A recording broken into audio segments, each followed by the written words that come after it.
Right, Firefight rulebook from Mantic. Really been excited about this. I actually have a. They provide the online rules for free. I've got a printout of it. You know, it's not quite the same. It's great. It's not quite the same. Love the rules. The rules are really quite exciting. Feels like a very, very streamlined game. It's won awards, which always helps. I gave Warpath a bit of a try a few years ago. The main reason for getting into their model range was they introduced space dwarves back into science fiction gaming before Games Workshop said, oh, this will be kind of a cool thing to do. This was on sale. They are actually going to be replacing the rulebook in... I'll kind of open it off screen. They're replacing the rulebook actually in October, but it was like, no, actually, I'd really like to get my hands on this. Not just rip. Not just for the rulebook, but because it comes with the rulebook, the force list. This is really what the main thing I really want to kind of have a browse through, and then some tokens. You know, the all-important tokens. It's an interesting system. It's played on an 8-sided dice. They chose 8-sided over 6 because it gives more variety of score of outcomes. Lowest of a 1 is always a failure. Highest of an 8 is always a success.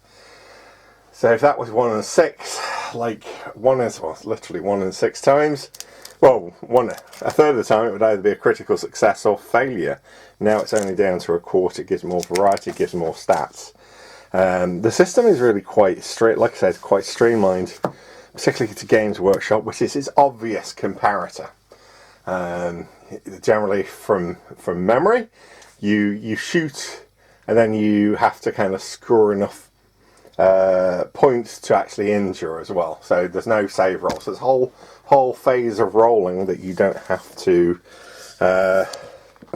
be involved in. It feels rather poignant today because obviously there was a Games Workshop announcement. Don't know when this will go on the channel, about a whole load of Space Marines kind of being trashed. It's like, oh gosh, yes.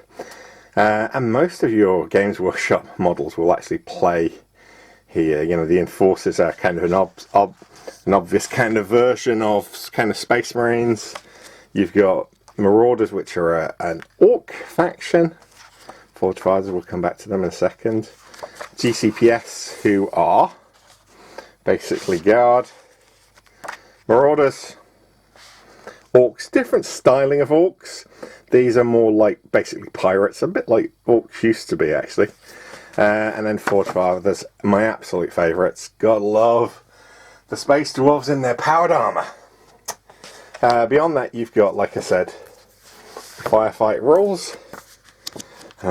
Should do a video really at some point on just the basics of this. Generally, you know, the gameplay is really, really slick. It's not I do my turn, you do your turn, all my models move, all your models move. It's a lot more broken down with, I'll move a unit, then you move a unit, and it's kind of to and fro throughout the thing. So it plays really, instead of the massive difference that getting first turn makes, you're basically acting and reacting constantly. And it makes for a really great game. But yeah, really fantastic product. I know I'm going to probably be updating these in just a couple of months, but really pleased to kind of get them in my hands. Especially this, to really kind of, because there's, you know, you gotta love browsing through forces and creating those dream lists. And what's really great about this is, of course, this is the entire, pretty much like they've done for the Kings of War. This is all the different, every army, not just like, oh, you need to buy this booklet and then you need to buy this. This is all the armies in there to have a bit of a read through and work out, hey, what do I want to play? Obviously, compared to Games Workshop, not the variety and depth of different models you can use, but hey, it's an easy to get into game, easy to play, love it.